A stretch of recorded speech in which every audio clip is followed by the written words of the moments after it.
I ideally only hang out with people who are smarter than me because I want to learn. I want to feel stupid. I want to struggle to keep up, but I want to walk away with more stuff than I came into it. Greetings, future fossils. This is Michael Garfield, welcoming you to another episode of the podcast that explores our place in time. And it's occurred to me lately that while this show started with a rather wide-ranging and eclectic sampling of the human species, in recent episodes, it's turned more towards the ultra-futuristic, science-y stuff. And I want to use this opportunity to restore some groundedness and humility, although not without its own visionary flair to this podcast. This week's episode's guest is Andreas Kapsalis, my favorite living guitarist, someone whose talents I have admired for over a decade, someone I've been very, very lucky to perform with on a number of occasions over the years, and someone that I was honored to interview for this show last year when we caught up at the experimental architectural community of Arcosanti, Arizona. Both of us were playing shows out there for their first annual Convergence event, where the co-op living in the shadow of genius architect Paolo Soleri is carrying the baton now into the future and taking these glorious retro-futuristic ruins in a new direction while still anchoring in the charismatic vision of a world in which nature and technology join, and architecture and ecology inform each other to produce arcologies. We don't really get into that on this one, but more on arcologies in later episodes, specifically the upcoming 2-part episode with bionaut Mark Nelson, a veteran of the extraordinary Biosphere 2 experiment back in the 1990s. But this one is more anchored in the past, in the cultures we inherit, in our tracing of old trade routes and the paths of those who've walked before, and the unique experience of time bestowed upon the nomads, quite like that desert time that is so palpable at Arcosanti and in Santa Fe, where I am now.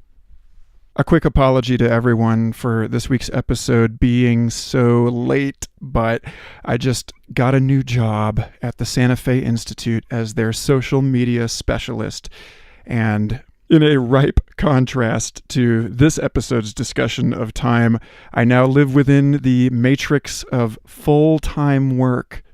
So thanks for riding this one out with me as I find a new balance between this show and my other work as a science communicator. And also, before we start this episode, I want to give a shout out Dave Long for being the newest Patreon supporter. I lost a lot of patrons recently due to credit card processing issues and other technical stuff. And even if I hadn't, it would be wonderful to see that one more person has joined the small cadre of people helping keep this show afloat.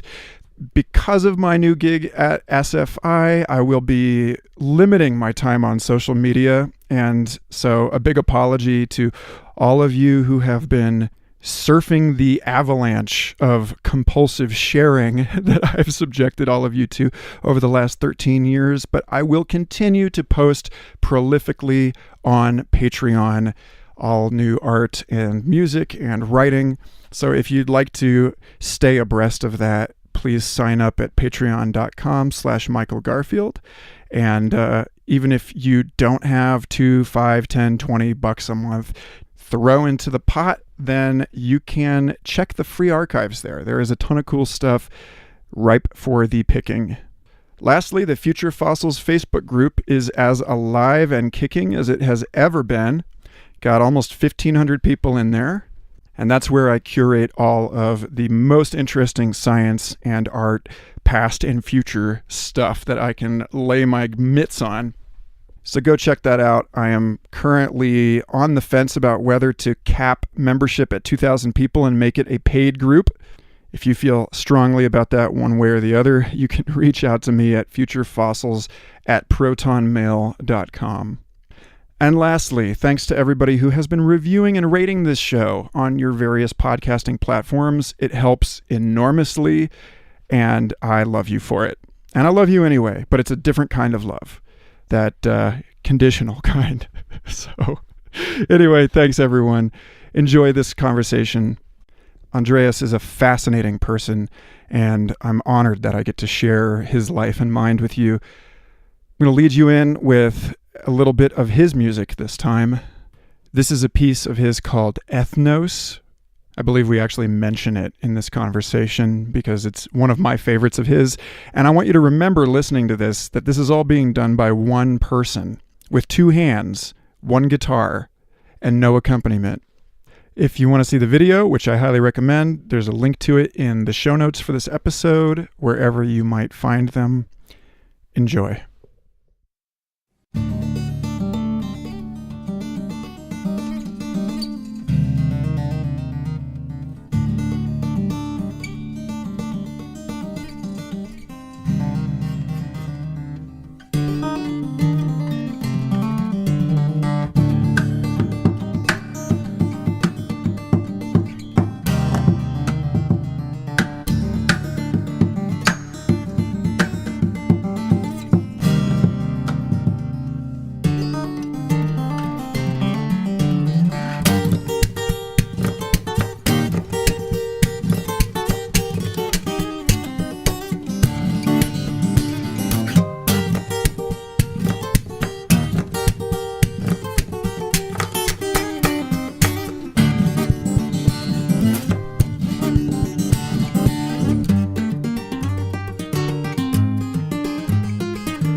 What a total fucking wonderful surprise Oh, to man. see you here. It's surprised to see you. I barely recognized you.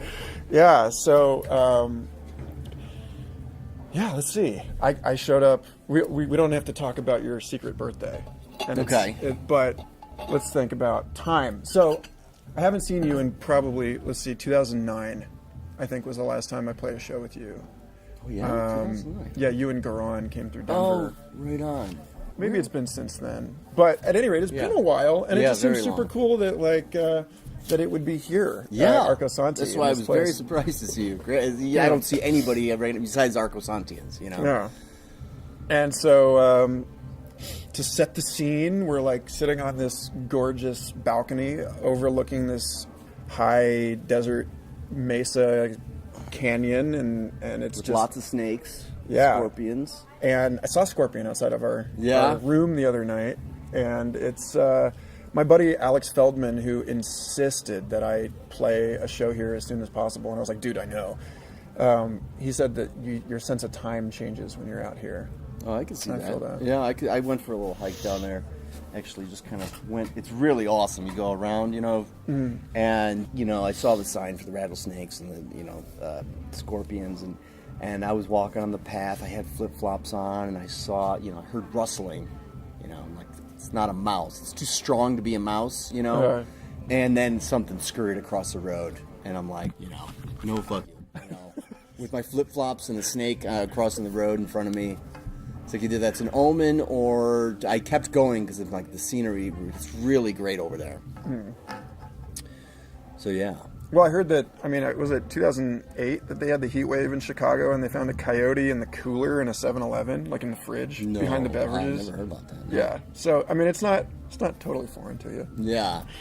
Well, dude, so I want to ask you some questions because I don't know too many people that are like musician, son of musician. And there's something about my appreciation for your playing and this sort of like ecumenical approach to just like sampling a world's worth of musical traditions. It seems to come out of that family history of music, and I'd love to know some about how you were raised into music, and to know about more music tradition as a tradition in your family and in your life. I think it's been music was kind of everywhere, ancestral wise. My grandfather played violin and mandolin.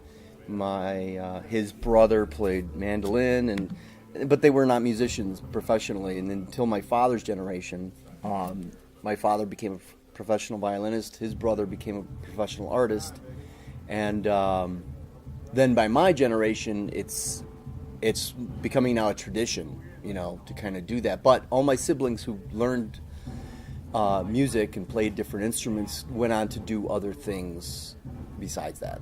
Yeah. They didn't want to hate music. They wanted to kind of, they saw how crazy the music world is. My father ended up eventually, besides playing in orchestras, teaching in the school systems. And I saw like how really rotten the school systems were to the faculty. Like sports were the primary thing the budget was. So orchestras would get cut, orchestra programs and general music education programs would be cut. So like I saw that going down. I'm like, you know what? I'm going to perform. I'm not going to have the teaching to fall back on. And so it was nurturing, but my father was busy doing his own thing. It was very helpful to be like, hey, I'm teaching myself how to read music. How do you do this rhythm? And it was nice to kind of have that, but he didn't really guide me. I guess the only thing he did do was encourage me no matter what I did. So I guess that was a nice thing, to be totally free. Even though he was a classical violinist, he didn't mind that I was doing what I was doing, whatever, So did you get a lot of like gypsy jazz and kind of Andalusian influences in your stuff? Is that stuff that you picked up from him, or was that... No, well, the Greek music was around the house always, the Greek records, so that stuff, the Greek music is interesting too, because you have a lot, same with the Greek cuisine, you have influences of the Turkish occupation for 300 years, so you have, the food has been influenced in Greece, and also and vice versa, because Greece occupied enough land over there as well. So, but the music ended up getting that flavor too. You know, I mean, besides Cretan music, which is really significantly different from most other parts of Greece, and probably a connoisseur and a person who knows all the Greek folk traditions all over the country would say that there's many more than just that. But Cretan stands out to me as very interesting, the style of playing violin. The melodic vocabulary is very, microtonal, and you got a lot of bends and weird things that would, going from major to a minor, third in a melody, in the same bar is not unheard of, almost in a blues type of way. But so that stuff influenced me in a way of like, wow, this is really interesting and bizarre and exotic, and I also loved how the rhythms, the odd rhythms, the 9s and 7s and 5s felt so natural, and it's learning that you got to count it, 1 2 1 2 1 2 3 1 2 1 2 1 2, but you have to eventually forget it and approach it like how they approach it when they're dancing to it. Short, short, short, long, short, short, short, long. It's the steps. So, if you count it, you're not going to be able to... You're going to play it like Dream Theater would play it, Yeah. Where it's like, I'm sorry, it's just too mechanical and too... Something's wrong with it, Yeah. And so hearing Dave Brubeck and, his...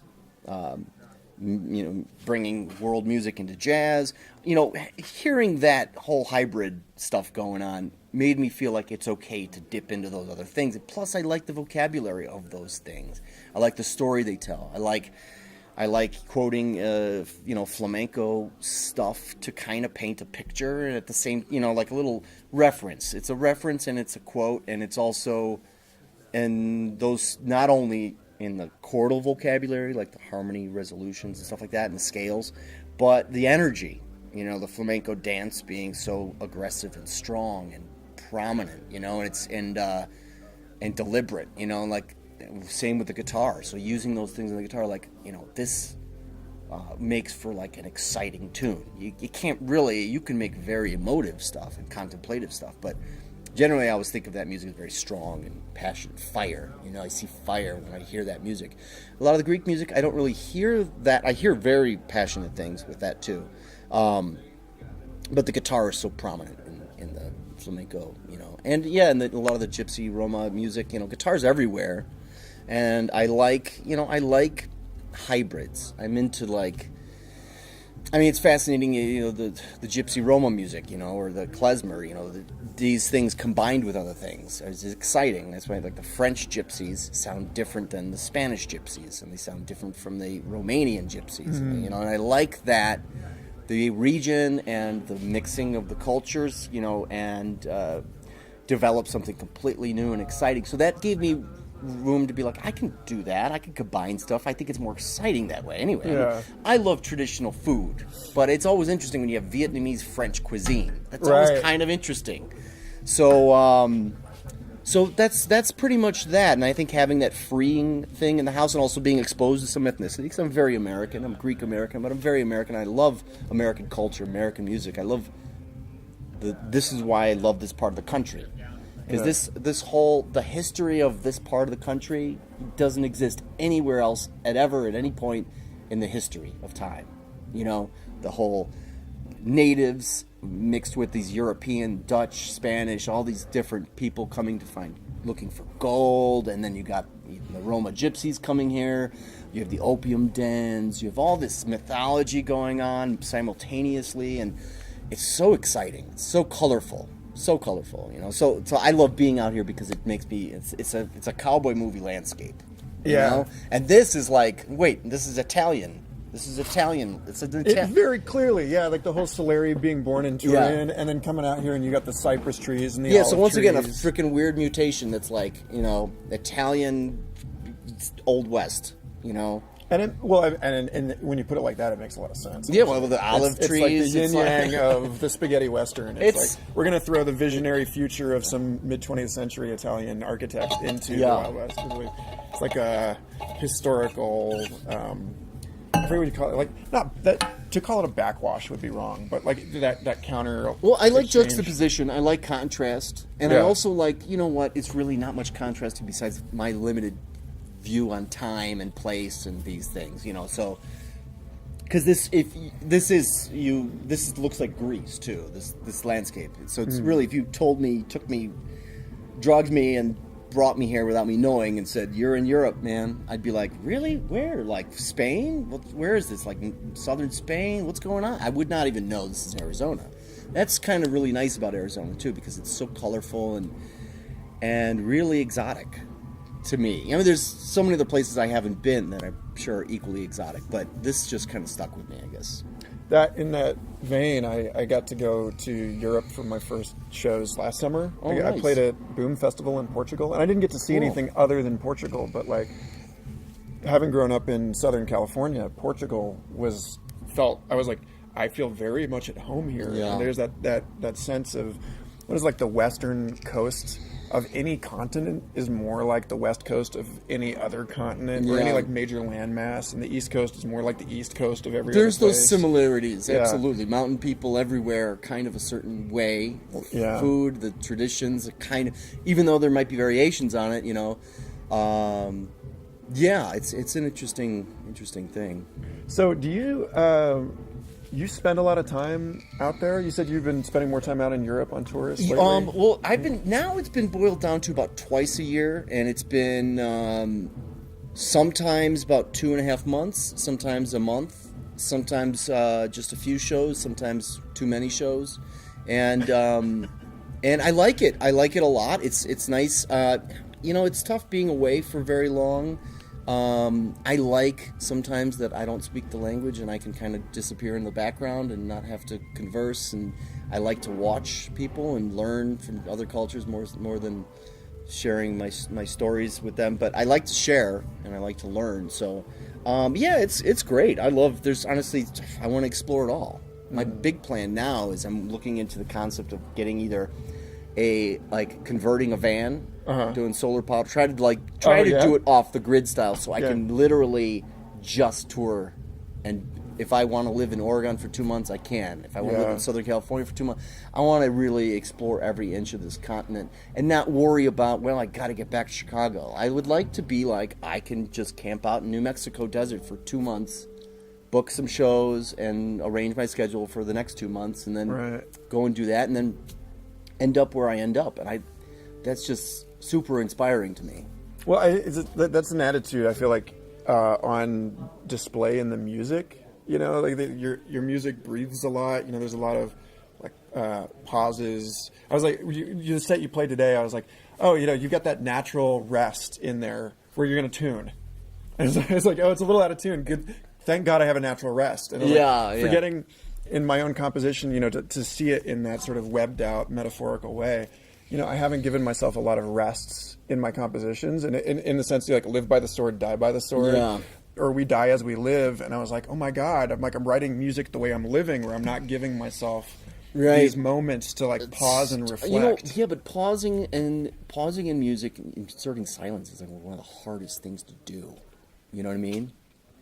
It's like the worst, because it's like your natural reaction, just like when there's an awkward pause in a conversation. It's awkward. Silence is awkward, right? Unless you're really comfortable with somebody. So musically, on a stage where I'm comfortable, but you're typically it's a fight or flight instincts going on and stuff like this. It's not a natural element versus just sitting on the porch and playing guitar. And so pausing is, inserting it and planning it, but playing with musicians,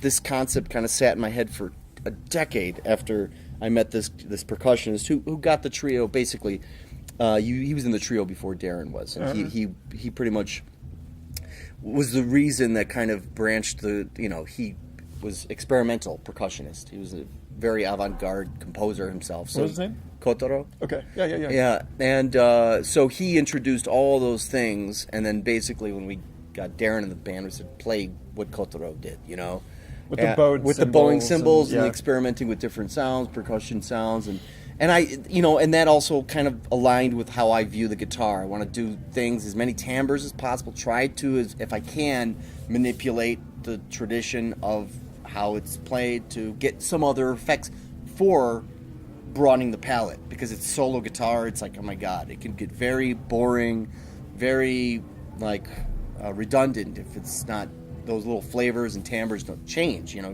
So that helped. And he was always like, you know, you don't have to play all the time. You play too many notes. And he'd be like, silence. You ever heard of that, you know? Shh, you know, take a breath. And it's like, all right, absolutely, I agree with you 100%. It's just until unnatural for me. So getting that to sit in my head for years and try to do it. And then even when I do it live, I want to make it shorter. I want to make that silence shorter because time is all manipulated on stage. And so practicing like the pause is very, writing intentionally with it, but also realizing like pauses are so infectious. They're so good. I mean, I can think of so many great songs, great guitar riffs that are great because of the pauses. Mm-hmm. Whether it's Back in Black being bum, ba ba ba, ba ba ba. That resonates because of that space between those chords, you know? Right, yeah. And it hooks because of that too. And so I feel like pausing and silence, and you know, is one of the hardest musical things to do, which is very strange, you know. So that, yeah, I mean, what's the hardest thing to do when you're living? For me, it's hard as well to slow down and take time, which is why I didn't book many shows for this, because I need to, not that I'm doing too much or anything, but I need time to just. I need to go on a hike and get lost. I need to lose myself, find something else. And so I think that's amazing. It's amazing because it's like, it's resting state is like, it's a default. Shutting up is a default, right? But why do we have to fill it with something, you know? So I think it's a never-ending challenge to use silence effectively, you know? I had Carrie Welch on the show a few episodes ago, and she's a philosopher who studies time, mm-hmm. and that was great. I was like, oh, we've overlaid the theme here like perfectly. Yeah. I can just go nerd out with you. Cool. One of the things that she was talking about was how, if you think about the different frequencies of things, they talk about the scaling. Like a mouse has the same number of heartbeats in its lifetime as an elephant, but its heart is beating so much faster. Right. And we were talking about, she said, you know, our culture tips all of our attention into the ultra fast. The need to respond, like my buddy who's a high school teacher he's like telling his students, your friend can wait 45 minutes for a response. Like we're in the middle of class right now. You can't, but we're just trained to respond to the notifications. So we focus on this ultra fast stuff.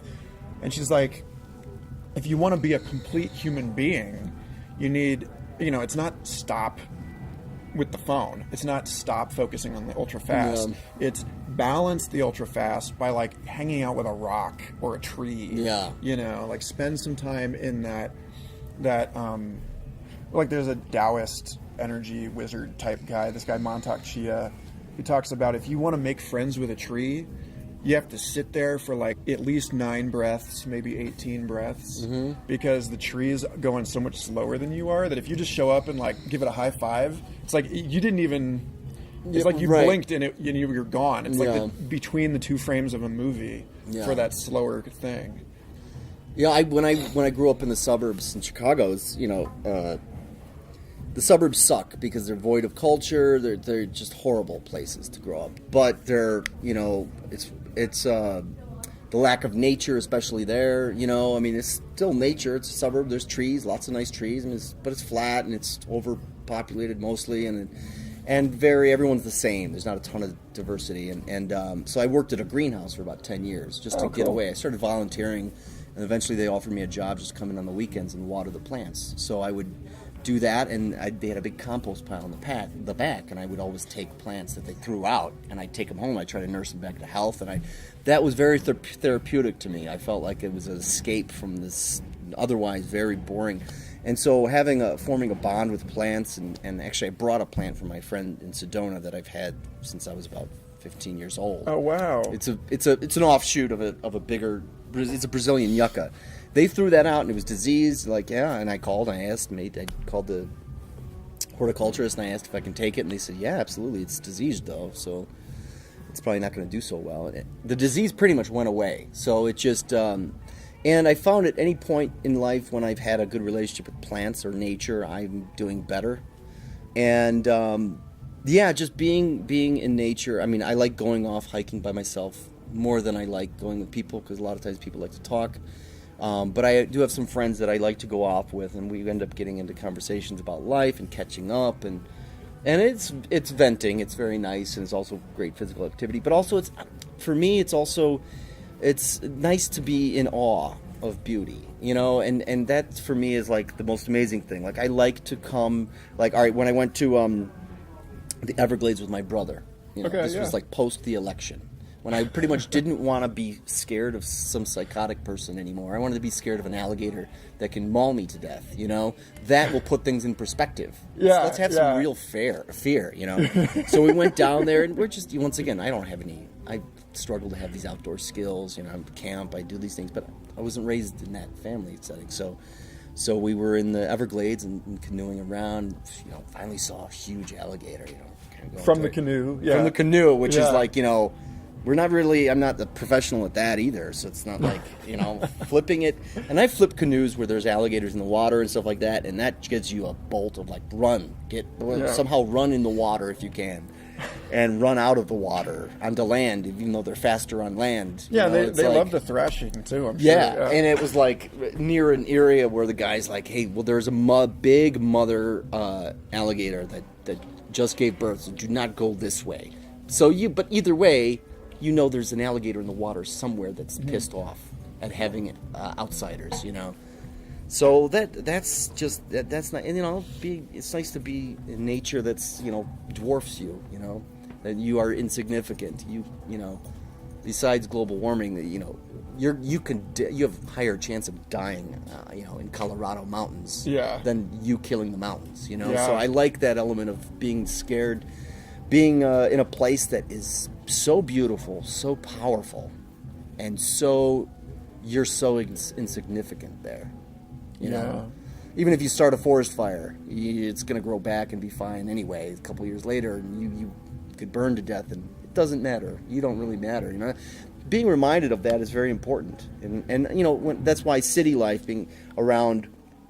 I appreciate architecture. Obviously, this place is wonderful, and Chicago's got some beautiful architecture, and I appreciate that. But it's all man-made, and I like nature's architecture way more because it's so much more complicated, and on a microscopic level, so perfect, and on an outside level, so abstract and kind of vague and random, but beautiful. I mean, it's something about that.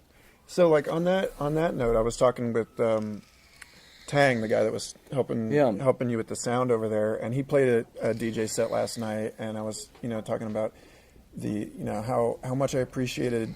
You get it. I don't know what you would have called that. It's like house music or something, but like it was so much more harmonically rich and rhythmically interesting than music of that vein that I'm used to. And right before we started recording, we were talking about the trouble with moving the guitar into an electronic medium, like, and embedding all of these techniques into like looping and like the grid of the electronic time. And what Tang was talking about was, he's like, it's more beautiful to look at a tree than it is to look at a brick wall. It's because there's some beautiful brick walls in Prague, though. Well, there are some where it's but they got some drips on them or something. Right. They've fallen apart a little bit. They've antiqued. Yeah. They're like they're starting to approximate nature again with that granularity and that detail. And I had a buddy who was super into electronics in high school and college, and he was always saying, he's like, the problem isn't electronic music. The problem is that we're still, the bit is still too big. That we haven't learned to wed these things yet. And I think that, there's something like that. It's like the city, Chicago's gorgeous. Yeah. But it's austere because it's that like brutalist modern architecture, the concrete cubes and like glass phallus, and it's just that kind of stuff. You come out here and it's like, you see them trying to, the trees are like growing out of the stage area. Oh, it's best when it's integrated. And, compared to other cities, Chicago is beautiful and clean and interesting and diverse, and that's nice, because I've been to some ugly cities where it's like, wow, at least Chicago's a nice, when I see that skyline after a tour, I'm like, it's a beautiful place. Yeah. I'm not interested in getting in that traffic that's downtown, Yeah. but I'm going to look at it and then veer off on the highway and go back to the suburbs, where at least it's a little quieter, at least it's a little, you could escape. And, well, it's an interesting, where you are, but it's, if I didn't tour, I would go insane there. If I wasn't knowing that I'm going to be, in Michigan next week, or in Europe in the next month or two, or, things like this kind of keep me stimulated too. Yeah. But this area I love so much in a very special way. Yeah. So how do you imagine, especially given how much time you seem to spend like thinking about the various nomadic peoples of Europe and all this stuff, and like their stories, their traditions, and like Europe has found a kind of uneasy balance between the sedentary populations and the nomadic populations. America really hasn't, like we had you could hop on trains, but then we pulled most of the trains and rail out, and there's something about that, like the space, the quiet, the fractal dimension of nature, bringing it into the city. There's something about that too, about like how do we reconcile that wandering spirit and that desire for a new horizon and all that stuff with the fact that you're living in the Chicago suburbs, I'm living in the Austin suburbs. Like how do you like this, I don't have an answer to this, but like this is one of these things where it's like, okay, so somewhere in between the life of a creative adventure and the life of like I want a family one day, and it's like, how do you? Well, there's the bucket list. That's the bucket list conundrum, because I have the bucket list. I've been getting rid of things, and I've gotten. If I died tomorrow, I think I did enough in the short time that I had, but I'm still like everywhere I go, I'm like, oh my God, this place is great, and also just the concept of finding something new is very exciting. Going over that hill and seeing a new perspective you couldn't see behind the hill, that intrigues me so much, because it's that stimulation that's so like, wow, the wow factor of nature and going different places is what's exciting. And I think searching for yourself, and like a lot of times when I was touring, there was a time in my life when I was touring when I was kind of running away from things, and it was very nice and convenient for that, and making money on the side, and also working on my career and all these things, and working on myself maybe in the meantime. But then I got to a point where like, okay, I'm cool now, I think I could stop running. I think I just love touring now, so it's like I'm hooked. I can't stop touring. I want to also, I love music, this opportunity to play music for people, because if I walk into a bar or anywhere and I'm just me, versus if I play my music, there's an opportunity where people seem to just kind of be a little more open and nicer. They're in, that's nice too. I think that's the best version of myself, because maybe it doesn't entail me using words, doesn't entail with me hurting somebody's feelings or disregarding or whatever. It's nothing I can do. If you don't like my music, you can just walk away, Or if you own the place and I want you to turn down, I'll be a little bit offended, but then I will get the money afterwards, the gig, and I'll say thank you, and I'll say I'll probably never see you again, Yeah. And I'm okay with that, because it's exciting, I store good experiences like a camel, I store good relationships like a camel. I'm really happy having a good connection with somebody and then not having a good connection with somebody for 6 months after that, because I had that good connection. And I really can sustain myself. So, and touring allows that, you're mixing the variety of people. Like, it's good to see you again. Yeah. Like, that's very nice. I mean, I would never have met you if I wasn't touring, and so I like that opportunity. My friends in Switzerland I met, they were just amazing people that, Jesus, how many people out there haven't I met that are amazing, hiding out in some tiny little village in Germany or Slovakia or somewhere, that's just going to blow my mind, that's going to make me feel like, I can relate to somebody. I feel an unspoken nice connection, So I think that's why people do that and tour and do that stuff.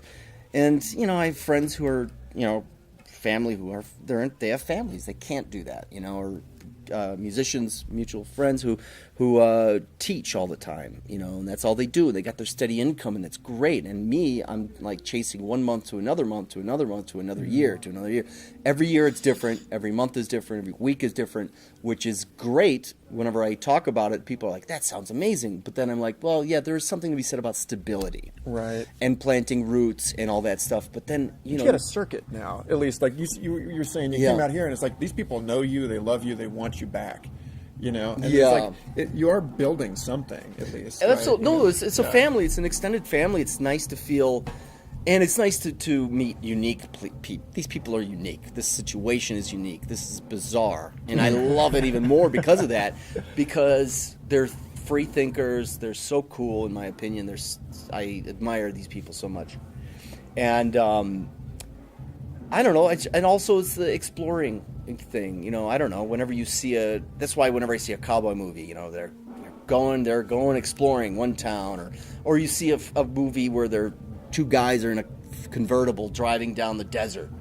It just makes you want to get in the car and do that. Yeah. And I have a good connection with my family enough that's kind of home. That when I get that kind of home stability with blood, I got that. It's very nice.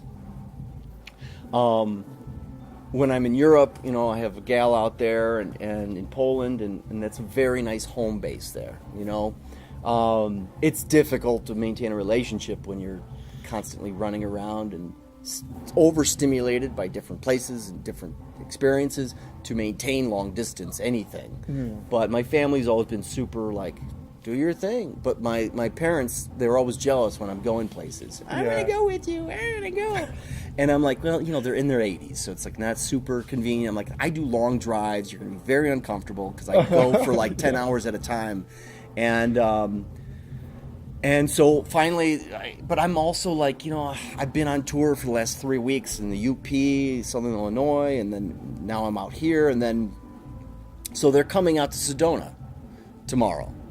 So they're going to be here for a couple of days. Oh, cool. So it'll be great to they can meet my Sedona friends and see a part, because Sedona is like a special home for me. It's like, I just love, ever since I came here, pretty much the same tour we probably met you on. Yeah, we made a lot of lifelong friends on that tour. And, it's just something about, people being, and also something about people being in beautiful places. That beauty starts to rub off on them. Like the UP.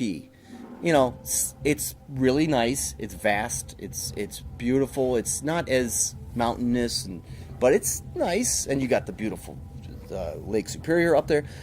People are so happy, and their months are 3 months longer than Chicago's. But everyone in Chicago's complaining about the weather. No one up in the UP. They get on their snowmobile and they go to the bar if they want to go out, and then they ride their snowmobile home. They do everything.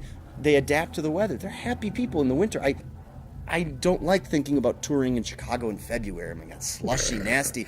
I'll go to the UP where it's technically, there could be a blizzard and I might not even make it, but I'd rather, because they're very happy up there. They're happy with their beauty, and so I like to go. That's kind of been my only rule of thumb. I want to go where people are happy, even if it's whatever it is, and I think they're happy for the most part because they're living in a beautiful place. How could you not be happy? You have to be blind or have some real health issues or something's going on emotionally that you won't be happy anywhere, Yeah. And so that happiness rubs off on me. When I have to do a double take, when you meet someone who's so nice, you're like, are you shitting? Yeah. What's your deal, And then, oh my God, this is actual Jesus Christ. And then you realize when you're hanging around with jerks and assholes, that rubs off on you too. And you realize when you confront nice, genuine people, you don't even know how to be nice. You're kind of like, gotta shed this. Don't be sarcastic. Don't, you know what I mean? Don't be willing to get into an argument over politics or anything. Who gives a shit? And I like that out here. And actually in Europe too. I like the European mentality because they're very open to music. Very open. Versus a lot of times in America, and I've only been, since I've been doing solo, I only go where I want to go. Yeah. And when I'm on tour, I don't want to go out to eat at a restaurant. I want to go use that hour, grab some Subway or whatever, and go for a hike in that forest that's kind of close to where I got to be if I time it right, because that's what I need. And I don't want to debate people that's what we're going to do with our little time we have. I want to do that. So ever since doing the solo thing, I'm like, oh my God, I can't believe I waited this long to do this. I love it. There's the management of your own time. I think that's part of like what you were talking about, like going hiking on your own. Yeah. That there's something about, or maybe look at it a different way. Like I met some really young people from Austin at Burning Man this year, and became good friends with them. And so now I've got, I'm 33. I've got a really close friend that's 20 now. Yeah.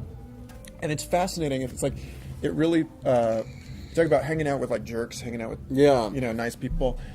It's like, it reminds me of how they say that the cells from a fetus cross over into the mother's bloodstream and like patch up her body from the inside. Like hanging out with these people who are like, the perspective is still so innocent and enthusiastic, and yeah, that's nice. And it's like, oh my God, like I'm seeing the city that I live in with totally fresh eyes. Yeah. And in a similar way, we get stuck in these patterns with the people around us, and to get out of that and to sort of like recalibrate to the path that I choose to walk through this pathless expanse. Yeah. And really like, to throw just another completely random reference on top of this, Mark Pesce is this like futurist who said years ago that there's a happy middle ground with social media. He's like, spend too much time on it and you're offering nothing new. Yeah. The Twitter universe doesn't need you because you're just resharing shit that's already on. Yeah. Spend not enough time on it and you're irrelevant. And that there's this thing where it's like, you got to realize it's time to dip out and to like reconnect to your own sort of random walk of it. Well, I mean, the saying that is so good that a friend of mine in Sedona told me, music is an expression of life, and if you don't live your life, you have nothing to express. Ooh. And I really like that, and ever since you told me that quote, like for the last, like every time I'd see him, I'd think like, God damn, that quote every time blows me away. What was that again? I keep forgetting. Life, living, whatever. Finally, it's stuck in my head, because I think also it's a concept that's very large and hard to incorporate. It's easy to understand and make sense, but to do it, And so I realized that social media is a necessary thing. It's great when I just played a gig in Sedona and I met two really cool people, and like, you're on Facebook, great, boom, immediately 2 minutes later I have that person permanently connected to him. Don't need to worry about a business card, don't need to get my phone, it's done. And so I love it for that. I love it because it's easy also to just say, hey, I'm in this town, if you're out, come out, cool. It's a very, instead of doing email lists and stuff like that, you gotta separate it. And I'm not very good at social media, but it's necessary and it's kind of fun. When people say, oh, it's so nice to see your pictures of where you go and stuff, that it now becomes a thing where it's nice to share that with people. But I realize that's something they enjoy about it, because when I try to post like pictures of where I am, just to give a perspective of why I'm there. Yeah. I'm not there because I have a gig. I'm there because this forest. Because this place. And if you've never heard of this place, now you have, and maybe you'll be there someday. And so I'll tell you what, I'm bad at it because like I find the whole concept of taking selfies is a very strange, narcissistic, disgusting thing. So I've been trying to cut out the selfie thing. But sometimes people, what the hell was that? That was cool. a badass bug that just flew past us. Yeah, so I've tried to cut it out. But some people are like, they want to see that I'm somewhere. So I have to. I'm out on tour by myself, so I have to do that, Yeah. I don't have anybody who could take a picture of me, really, at a moment's notice. But something about the music that actually, you were saying something that kind of triggered a thought that I had, that it's kind of an original thought, but it's also something that I'm still exploring. But basically about like you met these people at Burning Man, maybe because you playing music, or you just went there. Yeah. I was like, so there you go. Music leads you to this place, and you have some connection to it. And so, I'm inspired by nature. I'm inspired by different animals, how they communicate, different things. And the dolphin amazes me the most because of like the ability to, when they meet, they use their sonar when they kind of say hi to each other. Like How you doing? Yeah, I'm doing good. How are you? Like we do our best. We can look in the eyes. We can, see the demeanor. If you got bags under the eyes, maybe I'm assuming you're depressed or something's going on. But they can see the heartbeat, how it's beating. They see how the blood's flowing. So the connection they have is so much deeper, which is, I think, why when they get them in the net, you'll see a bunch of them, not just one, because they stick together. They see that struggle, and they're like, I'm not going to let you go down alone. Awesome job, man. Thank you, brother. Dude, I was like, holy shit. Thank you, man. Do you have an Instagram page? I don't. I have a Facebook. See, now back to that social media problem. Down that? Oh, can I go through this? So I'm so sorry. It's all right. It's Facebook. Facebook is all I'm doing. But anyway, what the music thing is, which is some expression of something complicated you can't communicate in any other way, like you can do with art or something, but something that words don't do it, actions don't. This is an action that will kind of do it, and I think because it's an expression, like I'm trying to say something I can't put into words, but in this package is an emotion, a story, a reference, something possibly autobiographical, probably just maybe a fantasy of mine, and I feel like when you play music and you meet somebody through that method, that way, it's kind of like trying to use another sense, another way to see through the organs of each other and see something besides just the limited view of the limited form of communication we have, which is so limited. Now, art is an expression. It's a communication. It's a interpretation. We're using our senses to understand it. So we are using our brain to manufacture this story, this idea, so that you can communicate to their senses, whether they're chefs and you're trying to show them a flavor or through a story, but through music is so abstract because every time you listen to it, it's different. So because of the way you're performing it, the way that person's mood is when they're hearing it. I think something about that really just chasing some understanding with each other.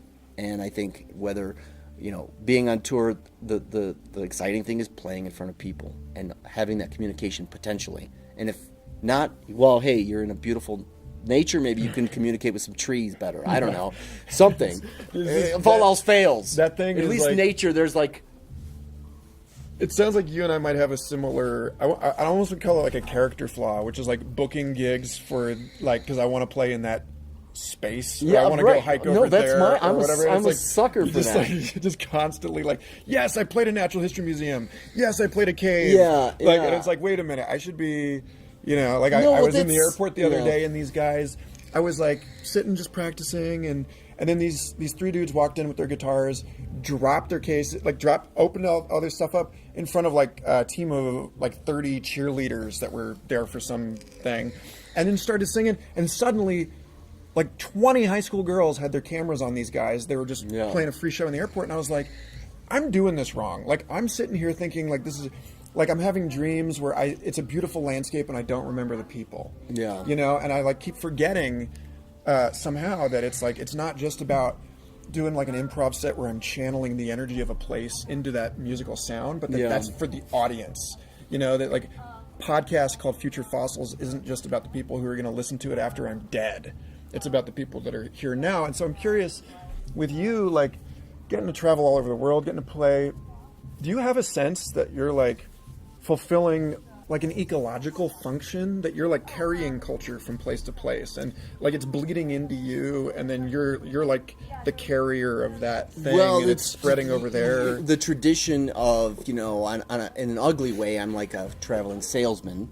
And or a like traveling bard, right? Picking up stories, meeting people, being inspired by places.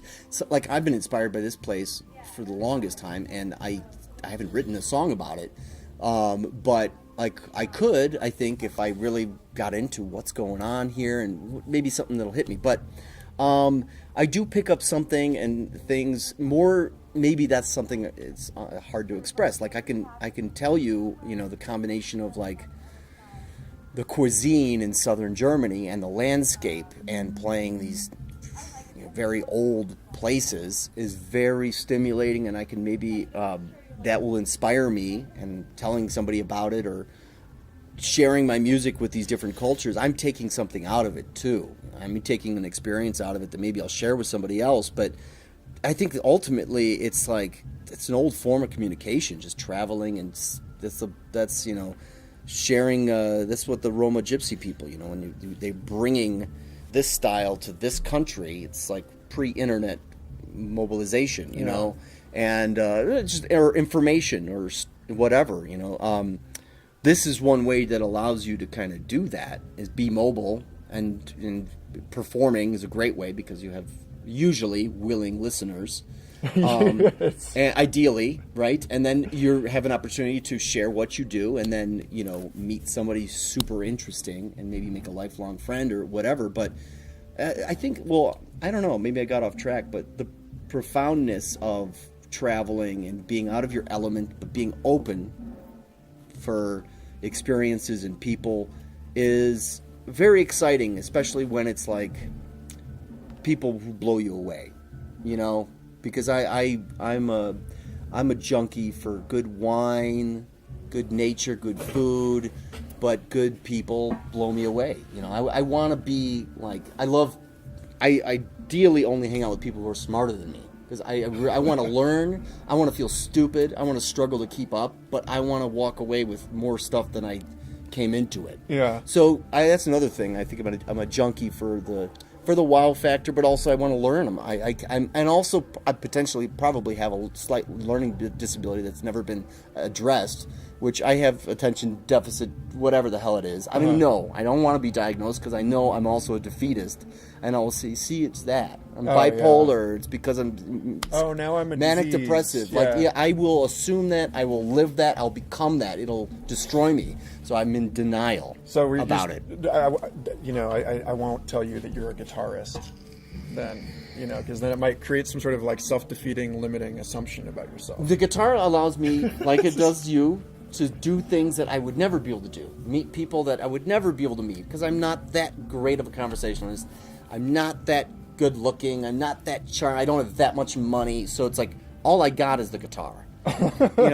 And at least composing music for film and stuff like that's a whole other world.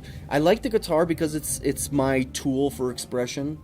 I like it because it's a challenge. I like it because it fights back. I like it, because it's not easy, and I like it because I want to be.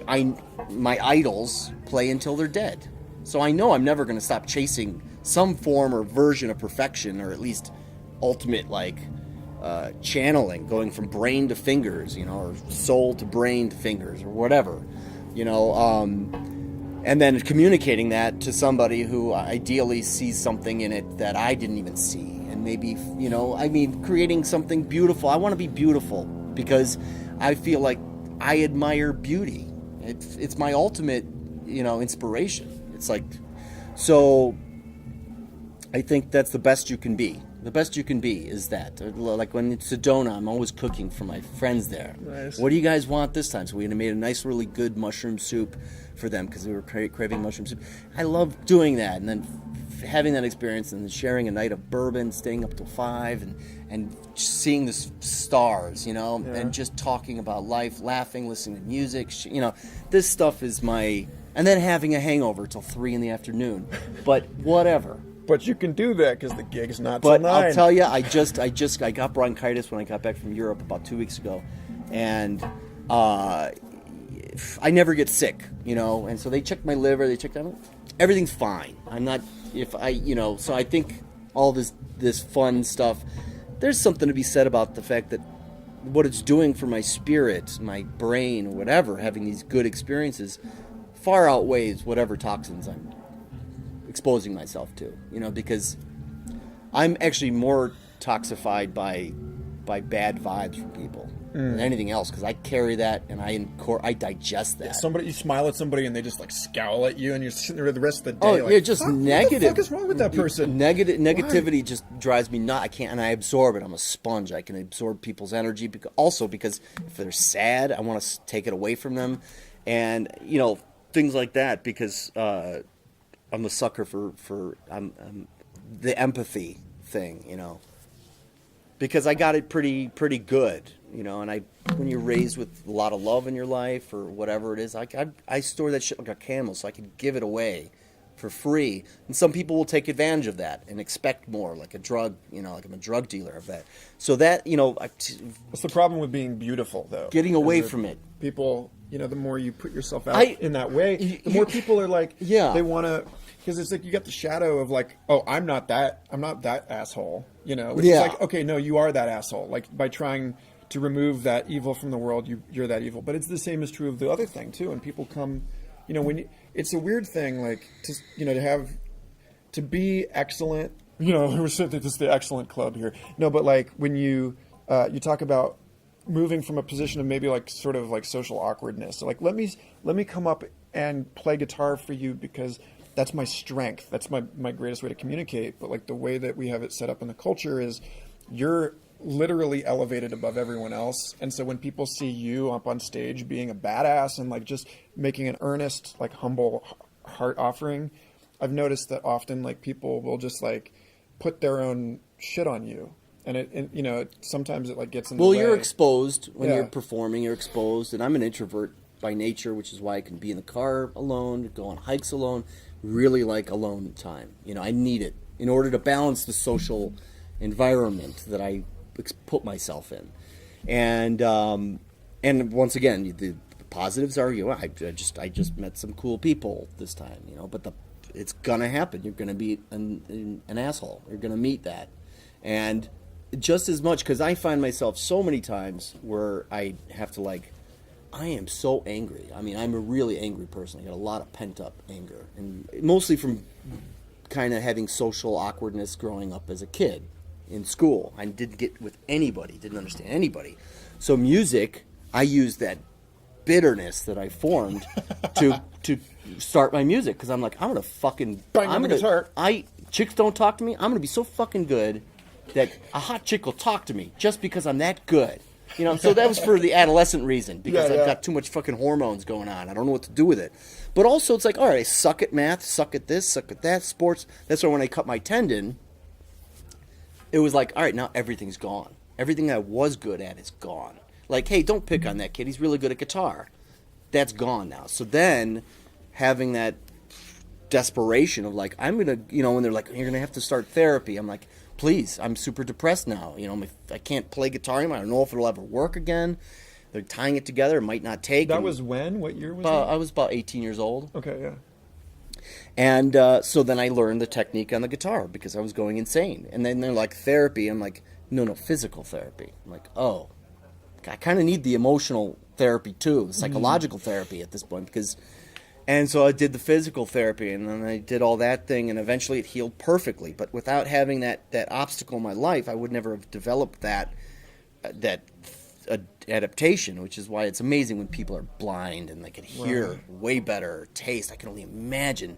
Can you imagine if you had a blind and deaf, how good food would taste, or how nice it would be to touch a body?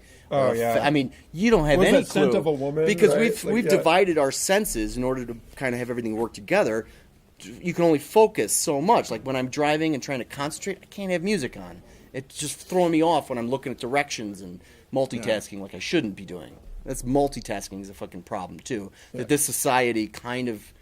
You're trained to multitask. You're efficient. You're successful. So the two-handed tapping has allowed me to be able to take a leak and fill a glass of water at the same time successfully.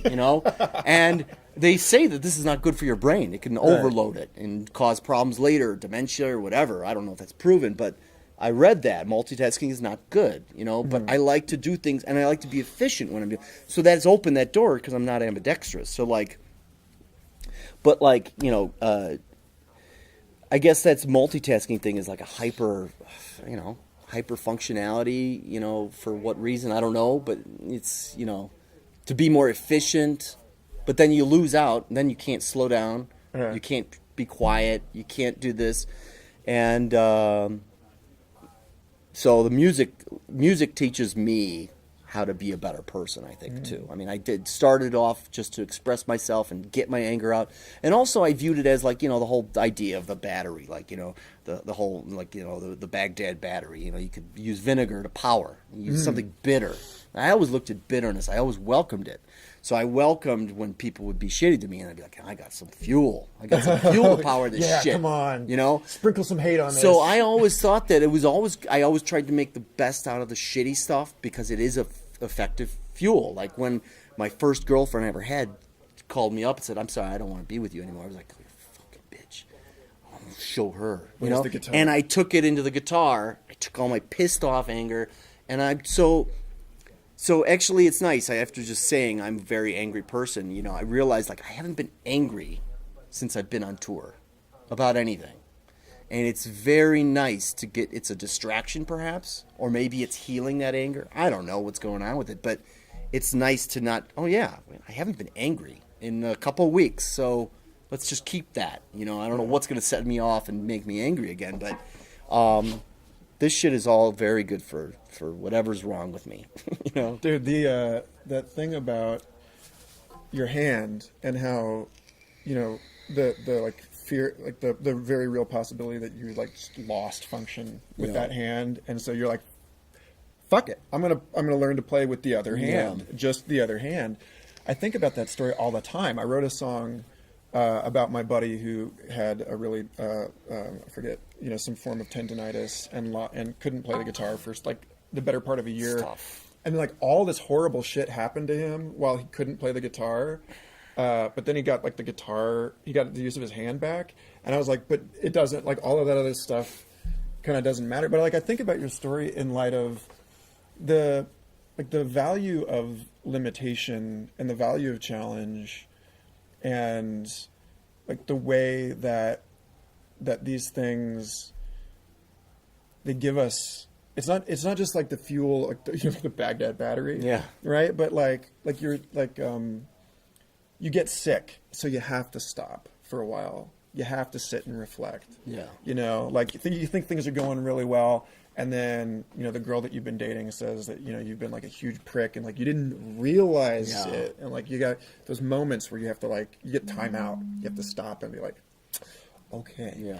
Actually, hold on. Let's take a time out. Actually, here I gotta answer it. So. I do carving sometimes here and there, like little faces in wood and whatever, nothing super. I just, you know, I love it. It's, you know, it's very nice to work with wood. Yeah. It's so fun to work with. But if I do this whole conversion camper van thing, you know, I mean, I have to develop a whole other set of skills I don't have. Anyway, okay, so the thing about multitasking on the guitar, right? So Emmett Chapman, you know, the Chapman stick, it's all touch style electric fretboard thing. Yeah. And I asked him one time about it, because it's like, it's a very similar thing. You don't get the interdependence of the hands. You know, it's two independent lines, more like the piano. Yeah. And I asked him, I was like, how do you know, coming from the guitar to the stick, having to like keep rhythm in the left hand instead of the right, and like think about the two different things. He's like, you don't think about the two different things at the same time. He's like, don't do that. You're making it hard on yourself. He says, think about, you're doing one thing with your whole body. And it's like the same with the car. It's like, you know, am I turning at the same time that I'm braking? No, I'm driving. Yeah. You know, and I think there's like, when you, maybe the rest, you know, that silence that we need to include in our lives is not in our world anymore. Like, it's not out there as much as it was. Well, it's here right now. Well, it's here. But like, I keep thinking about like getting out into these spaces so that you can take that silence into you, so that you can be like, you have the extra space inside of you, so that you can multitask, but actually pay enough attention that it's not like... Yeah, peripheral thing is important. Yeah. All the time. With music, especially, you know, when you're listening to, I mean, a Bach fugue, you know, there's so much going on. You could focus on one of the four lines, but it's also peripheral. Focus a little bit equally on everything, but one line might lead you to kind of get distracted to focus on it, you know. And I think it's okay to multitask like that, but I think it's important to have the peripheral when you're playing guitar, when you're living your life, when you're ever, is like, all right, be aware of patterns of things, and like, you know, when I'm doing this right now, I should be aware that I need to make sure I have, my mental health is okay, my physical health is okay. my life path is going. Yeah, your social media is going. Your personal relationships are going while you're doing one thing. Still, it's like, so it's intense, and I think that's why we got to tune off, shut off, and like get silent, because it's a lot constantly. Yeah, too much. Well, so we probably ought to wrap it up here. Yeah, absolutely, but I want to ask, in light of these bigger times, you go out and you're hiking and you get like a sense of, that this isn't just today, this isn't just this group of people, you're embedded in that much bigger space. How do you think about your work in terms of like how it will be understood, or like what do you hope that future generations inherit from you? Like how do you, where do you sit in that the big time? I would be fine as just once there was this guitarist I saw. I'm cool with that. Yeah. I often think about like, for guitar players, like there's a technique I invented on the guitar that I invented because I was kind of the tapping thing. I was like, it's too short. It's almost short. So I did the tremolo thing where I can move it around, okay? And I'm like kind of waiting because like I'm just getting out there so people see it and stuff like this. And luckily no one else can do it. Because I tried teaching it to I've been working on it. It's very uncomfortable. It's a huge pain in the ass. And at least if someone does figure it out, I'm like 5 years ahead of them. So they'll never be able to do it as good as I'm doing it right now, at least. Yeah. But I don't know. Eventually it'd be nice to be passed down. Like that is a technique that exists. Guitar players, you can do that you don't need effects or amplifiers. It's a possible thing, and it has a purpose. I could play Barber's Adagio with a long melody because I can create the illusion of sustaining one pitch and play that melody with the chords in the bottom, and it's not just ding, ding, ding, ding, ding, ding. It's actually I can make it sing. It's a useful technique. People should be able to do it. Yes, it's very difficult. Yes, it's unnatural. Yes, it doesn't make any sense, and the guitar is not meant to be. That's not meant to be done. Right. But it has a purpose, and I think with all these techniques and all these things, the whole point is it's got to have a purpose. Like the percussion thing is kind of popular to do the percussion thing. It has a purpose. It breaks the mold. It breaks the kind of things get exciting all of a sudden, but it's nice to break the notiness, and now percussion is taken over, and it's nice. That's a useful tool that people should use in the right way, not just a showy offy thing, but actually like this has a point in the composition, So I think using these things right, I would like to think that, because I appreciate the generation of guitar players that are like all detunings, open tunings, but it's like everything sounds the same. Honestly, I can't tell. Like, as far as I'm concerned, what's his name? Michael Hedges did that 20, 30 years ago. I'm sorry, you're really not doing anything new. Like, do something that he didn't do, And it's cool to have this repertoire and army of guitarists and versions of this song, versions of that song. That's kind of cool, but everything sounds the same. And I guess that kind of bothers me that people aren't trying to explore a little bit more. They all kind of fell into this, let's all kind of sound like Andy McKee now, Yeah. And it's like, it's cool. Andy McKee's cool. It's what it is. But it's like, there's other shit out there. Don't listen to guitar. Listen to harp. Try to play harp on the guitar. Try to play violin on the guitar. Try to play cymbalum or harpsichord, whatever. Yeah. Just get away from the guitar. It's like a cool instrument, but to be honest, I like way more other instruments, way more. I just can't play them. Yeah. I just play the guitar. So I try to play piano on the guitar or cymbalum or whatever. But I think that's the inspiration for other instruments, is the trying to make it sound like something else. Yeah. When a nice pizzicato violin stuff happens, it kind of has this like muted marimba vibe to it sometimes. I like that. It changes the timbre. Yeah. I like that variety and in one instrument. That's kind of like, I think about when fish evolved into amphibians and they came onto land. Yeah. And you get, that foot was already there.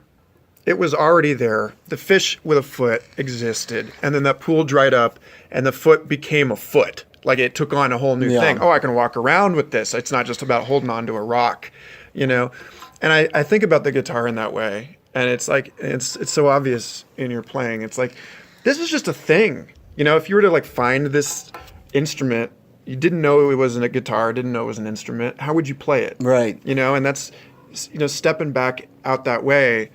And it's like, yeah, this first amphibian thing, it's like it took a thing that everybody, all the other fish things knew that was for holding on to a rock, you know, and then somebody, they're all just trying to hold on to the rock as good as Andy McKee. Well, you know, I think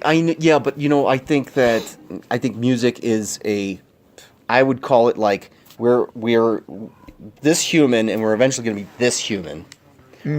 But this art is a frustration, an expression to maybe get to the point where we can see each other's organs like dolphins do. You know, maybe develop that skill. Until then, we have this craving to communicate deeper with art, express something deeper than the mouth, you know, or punching somebody or touching somebody or whatever,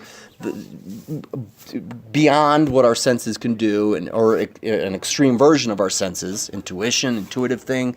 You know, I think that's where we're going. So I feel like this is just a mutation this is a little anomaly, that art is that frustration of communication problems, because I think that's ultimately the biggest problem with humans is communicating irresponsibly, as you know. So I feel like that's where it's going, and I feel like if the guitar players are all saying the same things, like, you know, it's cool, it's entertainment, people enjoy it, I get it, but I like to hear different stuff. That's why I don't listen to guitar players. You know, I'm very bored by guitar players. So, because I want to You should try DJs sometimes. I tell you, I'm a big fan of Aphex Twin. There. Aphex Twin, I'm a big fan of, because he's a fucking weirdo. He's very diverse, very creative. You know, maybe a handful of other, Square Pusher, a Montauban. These are creative electronic composers who can teeter on Dance Party, okay? Yeah. Which is fine, but at least it's freaking pushing something new. And it's brave, because, Jesus Christ, I'm amazed that Aphex Twin is that popular.